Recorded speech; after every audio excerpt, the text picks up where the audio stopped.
മോളാണ് ഇവിടെ കിടപ്പ് കണ്ട.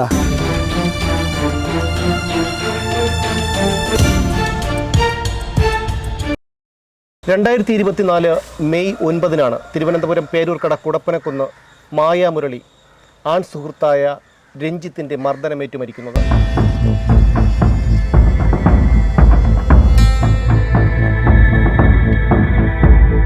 ആദ്യ ഭർത്താവ് മരിച്ച മായാമുരളിയെ പ്രലോഭനങ്ങൾ നൽകിയാണ് ആൺ സുഹൃത്തായ രഞ്ജിത്ത് കൂടെ കൊണ്ടുപോയി താമസിപ്പിച്ചത്. മായാമുരളിയെ മർദ്ദിച്ച് കൊലപ്പെടുത്തിയതിനു ശേഷം രഞ്ജിത്ത് അതിവിദഗ്ധമായി ഒളിവിൽ പോയി. മൊബൈൽ ഫോൺ പോലും ഉപയോഗിക്കാതെ അത് സംഭവസ്ഥലത്ത് തന്നെ വെച്ച് നശിപ്പിച്ചിട്ട് തമിഴ്നാട്ടിലേക്ക് കടന്ന രഞ്ജിത്തിനെ ഏകദേശം 2 ആഴ്ചകൾക്ക് ശേഷമാണ് പോലീസിൻ്റെ വിദഗ്ധമായ അന്വേഷണത്തിലൂടെ പിടികൂടുന്നത്.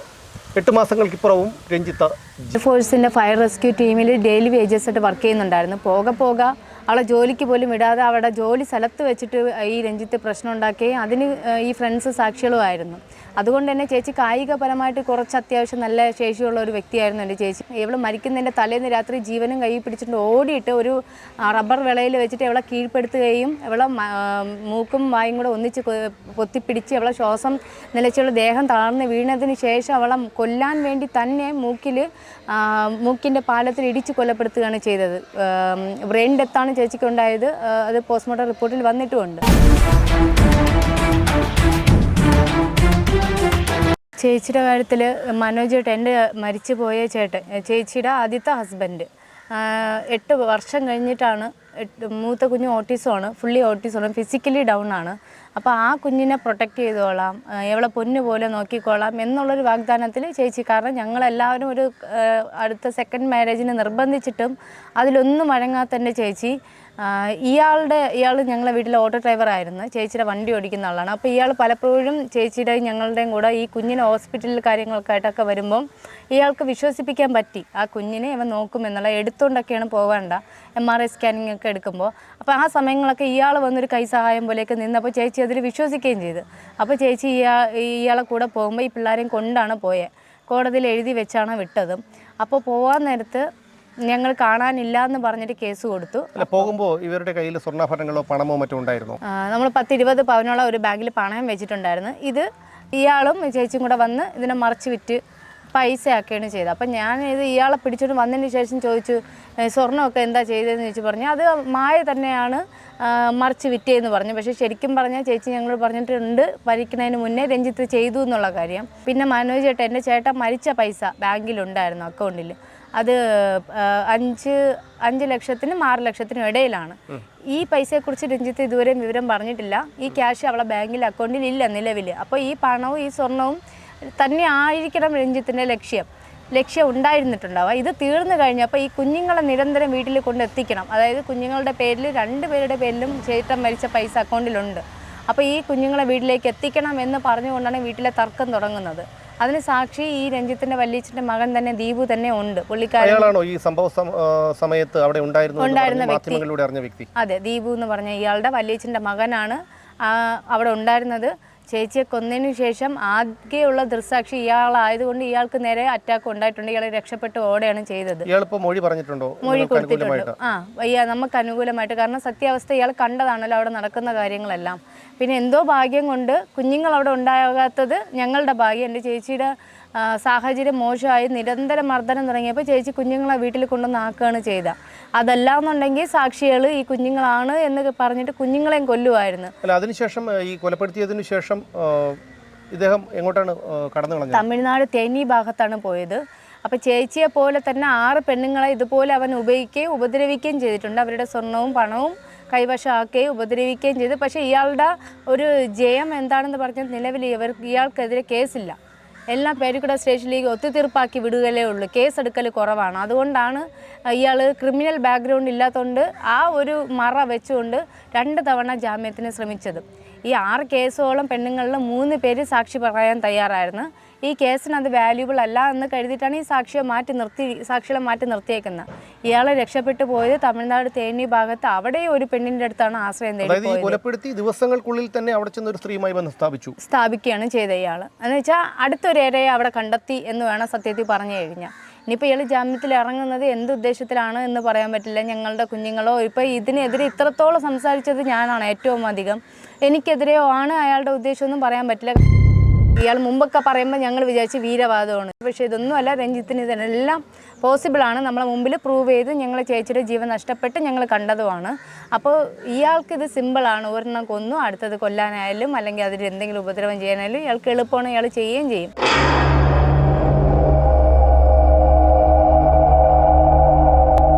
ആകെയുള്ള ഒരു കാര്യം എന്താണെന്ന് വെച്ചാൽ നമ്മളെ നിയമം കുറച്ചും കൂടെ സ്ട്രോങ് ആവണം എന്നുള്ള കാര്യത്തിലാണ്. ഇപ്പം എൻ്റെ ചേച്ചിക്കുണ്ടായ അതേ അവസ്ഥ ഇനി ഒരു പെണ്ണുങ്ങൾക്ക് ഉണ്ടാവാതിരിക്കണം. ഞങ്ങളിപ്പോൾ അനുഭവിക്കുന്ന, ഞങ്ങളെ കുടുംബം അനുഭവിക്കുന്ന ഒരു വേദനയുണ്ട്. ഇതൊരു നഷ്ടം എന്ന് വെച്ചാൽ തീരാ വേദനയാണ്. ഈ ഒരു വേദന ഇനി ഒരു കുടുംബത്തിന് ഉണ്ടാവരുതെന്ന് കരുതിയിട്ട് തന്നെയാണ് ഇതിനെതിരെ ഇത്രയും സ്ട്രോങ് ആയിട്ട് നിന്ന് സംസാരിക്കുന്നത്.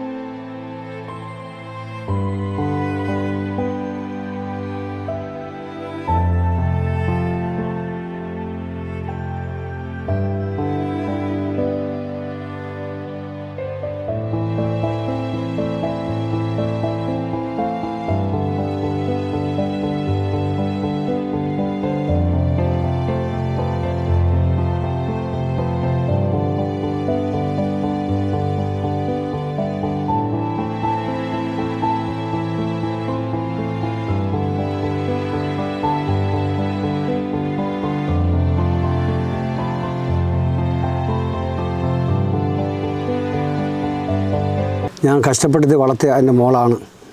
ഇവിടെ കിടപ്പ് കണ്ട ദൈവം പോലും സഹിക്കില്ല. ഞാൻ അത്ര നോക്കി വളർത്തിയ എൻ്റെ മോളാണ് ഇവിടെ കൊണ്ടിടുക. ഈ കിടക്കേണ്ട കാണേണ്ട ഗതി വന്നേക്കുകയാണ്. എന്ത് ചെയ്യുക? ഞാൻ അടുത്ത് പറയട്ടെ, എൻ്റെ വണ്ടി ഓടിക്കാൻ വേണ്ടി എനിക്കൊരാൾ വേണമായിരുന്നു. അങ്ങനെ എന്നെ കൊണ്ട് ഏൽപ്പിച്ച് ഈ വണ്ടി ഓടിക്കാൻ ആളുണ്ടെന്ന് പറഞ്ഞ് ഈ രഞ്ജിത്ത് എന്ന് പറഞ്ഞ് അവനെ കൊണ്ട് ഏൽപ്പിച്ച്. അപ്പോൾ ഡെയിലി എൻ്റെ വീട്ടിൽ കളക്ഷൻ കൊണ്ട് വന്നുകൊണ്ടിരുന്നു. അന്ന് എൻ്റെ മോളെ കണ്ടില്ല. മോളങ്ങ് തിരുവനന്തപുരത്തായിരുന്നു.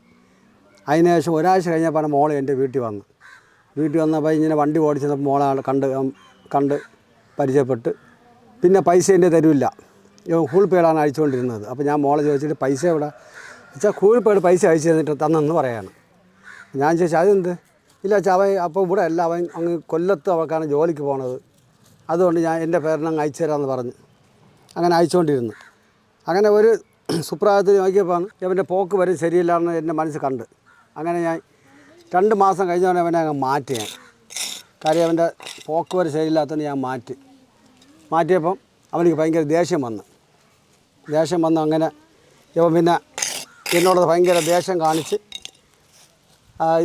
മോൾ ജോലിക്ക് പോകുന്ന സമയത്തല്ലേ അവിടെ ചെന്ന് അവളോട്ട് സംസാരിച്ച് പിടിച്ച് എവര് തമ്മിൽ പിന്നെ കമ്പനി അടിച്ച് പറഞ്ഞ് ആ സൂരത്തെ കൊച്ചാണല്ലോ, ഞാൻ അവളെ പിള്ളേരെ സംരക്ഷിച്ചോളാം, നിന്നെ നോക്കിക്കോളാം എന്നും പറഞ്ഞാണ് അവളെ മനസ്സങ്ങ് മാറി. കാര്യം പെണ്ണുങ്ങളെ മനസ്സല്ലേ ടപ്പൻ അങ്ങ് മാറി. ഞാൻ പോലും അറിയില്ല ഇത്.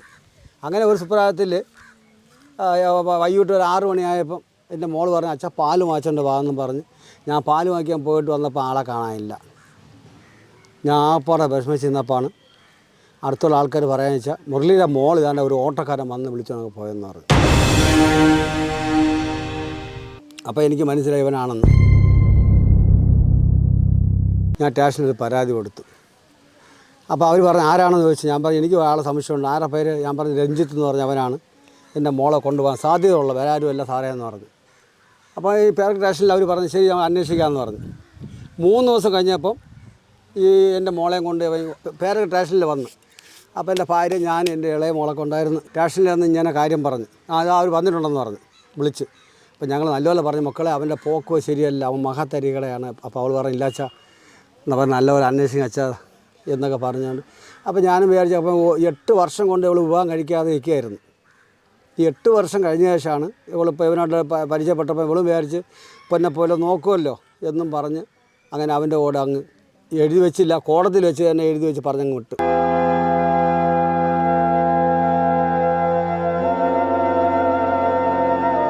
ഞങ്ങളുടെ അടുത്ത് ഒന്ന് പറയപ്പെടുക വെച്ചില്ല.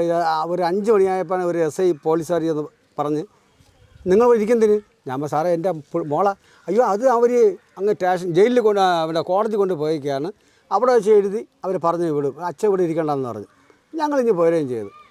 അങ്ങനെ ഇവർ നേരെ ഇവിടെ നിന്ന് ഈ വഴയല്ല ഒരു വീട് വാടകയ്ക്കെടുത്ത്, ഒരു ഒരു വീടായിരുന്നു, വാടകയ്ക്കെടുത്ത് അവർ താമസിച്ചിരുന്നു.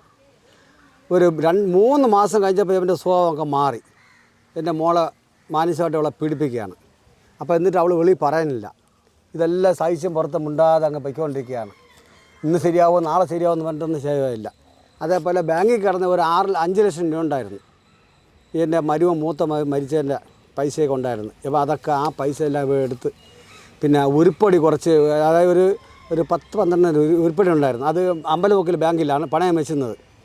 ഇവൻ അവിടെ അതും എടുത്ത് എല്ലാം കൈക്കലാക്കിയാണ്. പിന്നെ വെള്ളാടിയാണ് ഇവൻ്റെ ജോലി. വണ്ടി ഓടാൻ പോവില്ല, കുപ്പികൾ വാങ്ങിച്ച് വീട്ടിൽ കൊണ്ടുവന്ന് കഴിക്കുക. എന്നിട്ട് ഒരു വീടാണ്. അതായത് പിള്ളേർ പട്ടിയും പിള്ളേരും കിടന്ന് അങ്ങോട്ടും ഇങ്ങോട്ടും നിരങ്ങിക്കൊണ്ടിരിക്കാൻ തൊട്ടടുത്ത ആൾക്കാർ നമ്മുടെ അടുത്ത് പറഞ്ഞത്. അപ്പോൾ ഞാൻ വിചാരിച്ച് വേണ്ട, അവർ ജീവിക്കാൻ പോയല്ലേ, ജീവിക്കട്ടെ എന്നും പറഞ്ഞ് ഞങ്ങളും അങ്ങ് കണക്കൂട്ടിയിരുന്നു. അങ്ങനെ ഒരു 4 മാസം കഴിഞ്ഞ് അവിടെ താമസിച്ചപ്പോൾ ഇവൻ നേരെ ഇവിടെ നിന്ന് നേരെ കൊണ്ട് കാട്ടാക്കടയിൽ കൊണ്ടുപോയി. അപ്പോൾ ഞങ്ങൾ ഓരോ കാര്യങ്ങൾ അറിയുന്നുണ്ട്. എന്നെ മാത്രം വിളിച്ചില്ല, എൻ്റെ ഇളയ മോളെ അവർ അമ്മയും മോളായിട്ട് സംസാരിക്കുമായിരുന്നു. മൂത്ത കൊച്ച് പോട്ടിസം വായിച്ച ഒരു കൊച്ചാണ്, സംസാരിക്കില്ല, നടക്കത്തില്ല, ഒന്നും ചെയ്യില്ല. അങ്ങനെ ഒരു കൊച്ച് പെൺകുട്ടിയാണ്. അങ്ങനെ ആ കൊച്ചിനെ ആയുർവേദം കൊണ്ട് ഞങ്ങൾ അവിടെ കൊണ്ട് കിടന്നപ്പോൾ ഇവൾ നോക്കാൻ വേണ്ടി വരും.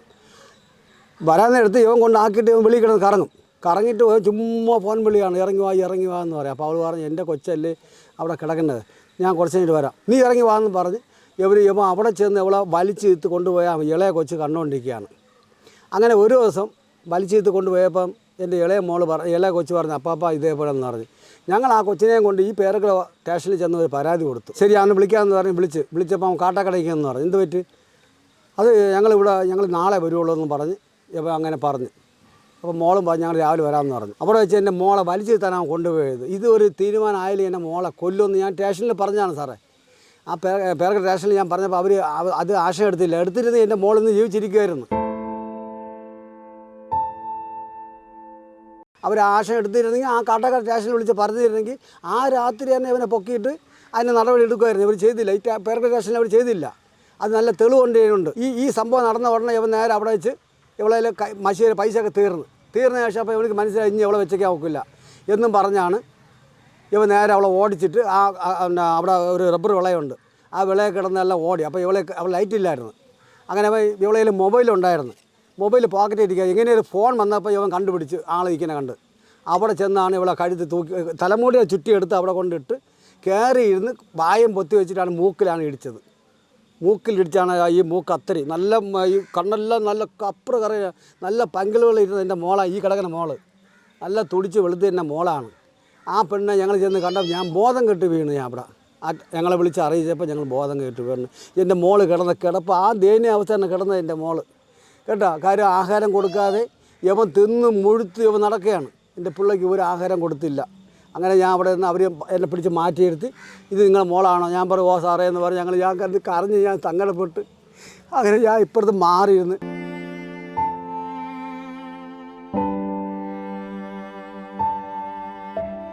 ഞാൻ ദൈവത്തോടെ ഞാൻ പറയുകയാണ്, അവനിക്ക് ഏറ്റവും നല്ല ശിക്ഷ വാങ്ങിച്ചു കൊടുക്കുന്നത്. അല്ലാതെ ഞാൻ മാത്രം ഇപ്പോൾ ഇന്നലെ ഞാൻ ഒന്ന് രോഗിയാണ്, ഞാൻ വയ്യാത്ത ആളാണ്. എനിക്ക് എവളാണ് എന്നെ കൊണ്ട് പോയിക്കൊണ്ടിരുന്നത്. ഇപ്പോൾ എനിക്ക് ആരുമില്ല, ഞാൻ ഒറ്റയ്ക്കേ ഉള്ളൂ. അവൾ പോയി കുടിക്കാതെ ഇരിക്കുകയാണ്. ഞാൻ 3 മാസം കൂടാനടുത്ത് വന്ന് വൃത്തിയാക്കിക്കൊണ്ടിരിക്കുകയാണ്. എൻ്റെ മോളെ കിടക്കുന്നത് ആ ദയനീയ വ്യവസായിനെ കൊണ്ട് എത്തിച്ച് തന്നെ. അതുകൊണ്ട് നല്ല ശിക്ഷ അവനിക്ക് വാങ്ങിച്ചു കൊടുക്കണം. ഇതെനിക്ക് താല്പര്യം പറയാനുള്ളൂ. ഇതാണ്ട എൻ്റെ വീട്ടിൽ ഇരിക്കാൻ മോളാണ് ഇപ്പം ഈ ആരുമില്ലാത്ത ഈ മശാനത്തിൽ വന്ന് കിടക്കുകയാണ്. ഞാൻ 2-3 ദിവസം കൂടാനടുത്ത് വന്ന് എല്ലാം വന്ന് ക്ലിയർ ആക്കിയോണ്ട് ഞാൻ പോവുകയാണ്.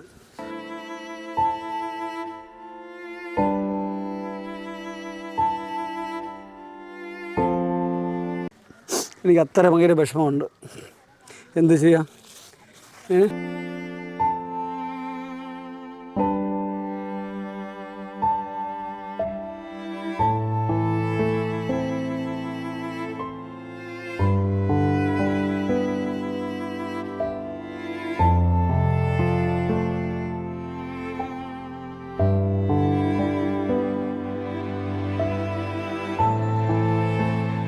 രഞ്ജിത്തിന് ക്രിമിനൽ പശ്ചാത്തലമൊന്നുമില്ല എന്നായിരുന്നു പോലീസിൻ്റെ ആദ്യത്തെ നിഗമനം. എന്നാൽ കൃത്യം നടപ്പിലാക്കിയതിനു ശേഷം രഞ്ജിത്ത് കേരളം വിട്ടത് കൊടും കുറ്റവാളികൾ ചെയ്യുന്ന അതേ ആസൂത്രണത്തോടു കൂടിയായിരുന്നു. താൻ ഉപയോഗിച്ചിരുന്ന മൊബൈൽ ഫോൺ സംഭവ സ്ഥലത്ത് വെച്ച് നശിപ്പിച്ച രഞ്ജിത്ത് കേരളം വിട്ടത് ഒരു ATM പോലും ഉപയോഗിക്കാതെയാണ്. അതായത് ഒരു മനുഷ്യൻ ജീവിച്ചിരിക്കത്തക്ക രീതിയിലുള്ള യാതൊരു തെളിവുകളും അവശേഷിപ്പിക്കാതെയാണ് രഞ്ജിത്ത് കേരളം വിട്ട് തേനിയിലേക്ക് പോയത്. രഞ്ജിത്ത് തേനിയിൽ മറ്റൊരു സ്ത്രീയോട് സൗഹൃദം സ്ഥാപിച്ച് അവരുമായി ജീവിക്കുമ്പോൾ അത് ഈ ചുരുങ്ങിയ ദിവസത്തിനുള്ളിൽ ആ സമയത്തൊക്കെ നാട്ടുകാരും പോലീസും പഴുതടച്ചുള്ള തിരച്ചിലാണ് ഈ സംഭവം നടന്ന റബ്ബർ എസ്റ്റേറ്റിനുള്ളിൽ നടത്തിയത്. ഇതിൽ നിന്ന് തന്നെ മനസ്സിലാക്കാം രഞ്ജിത്തിൻ്റെ മനസ്സ് ഒരു കൊടും കുറ്റവാളിയുടേതാണെന്ന്.